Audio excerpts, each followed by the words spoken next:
Ashama dhaggeeffattoota maatiiwwan miidiyaa Kiilolee. Miidiyaan Kiilolee odeeffannoowwan wayitaawaa ta'an tokko tokko simbiraan gahaa hanga dhuma qophii keenyaatti nu waliin ta'a. Walitti bu'iinsa Sudaanitti mudateef furmaata barbaaduuf Itoophiyaan hooggantoota garee IGAD keessatti qooda fudhachaa jirti. IGAD dursee walitti bu'iinsa uumameef nageenya waaraa barbaaduuf Keeniyaa, Jibuutii fi aangawoota Sudaan kibbaa bakka buusee ture. Walgahii gaafa wiixataa gaggeessan garuu hooggantoonni Somaaliyaa fi Itoophiyaa dabalachuun baay'ina garee sanaa gara afuritti ol kaafatee jira. Jibuutiin itti gaafatamaa IGAD ta'ee waan filameef garee sana keessa bakka bu'uu godhame. Yeroo darbee garee sana kan hoogganu pirezidaantii Sudaan kibbaa Salva Kiir yommuu ta'u, amma garuu pirezidaantii Keeniyaa filatamanii jiru.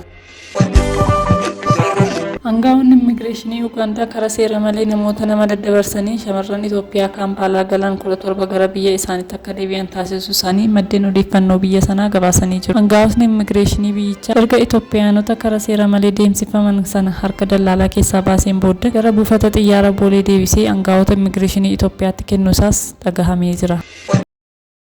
Waaliitii asxaa tajaajila nageenya odeeffannoo kan irratti maxxanfame qopheessuu fi waraqaa eenyummaa fakkeessuun gocha seeraan alaa faayidaarra oolchuuf yaalii taasisaa kan turan shakkamtoonni to'annoo jala oolfamuu dhaga'ame. Tajaajilichi ibsa miidiyaaleef ergeen akka beeksisetti waaliittiiwwan asxaa dhaabbatichaan maxxanfaman waraqaa eenyummaa fakkeessuun faayidaarra oolchuuf wayita yaalanitti harkaa fi harkatti qabamaniiru. Maqaa fi asxaa dhaabbatichaa fayyadamuun tajaajila seeraan alaa argachuu yaalii taasisuu bira ga'uu mirkaneesseera. Hawaasni eeggannoo barbaachisaa akka taasisu kan gaafate tajaajilichi waaliittiiwwan asxaan dhaabbatichaan ofirraa qaban muraasni harka namoota dhuunfaa akka galan akeekeera. Waaliittii asxaan tajaajilicha irratti maxxanfame qabachuunis ta'e gocha seeraan alaa oolchuun seeraan kan nama gaafachiisu ta'us hubachiiseera. Egaan kabajamtoota dhaggeeffattoota keenya qophii keenya guyyaa har'aa asuma irratti goolabna. Turtii gaarii qabaadhaa. Galatoomaa.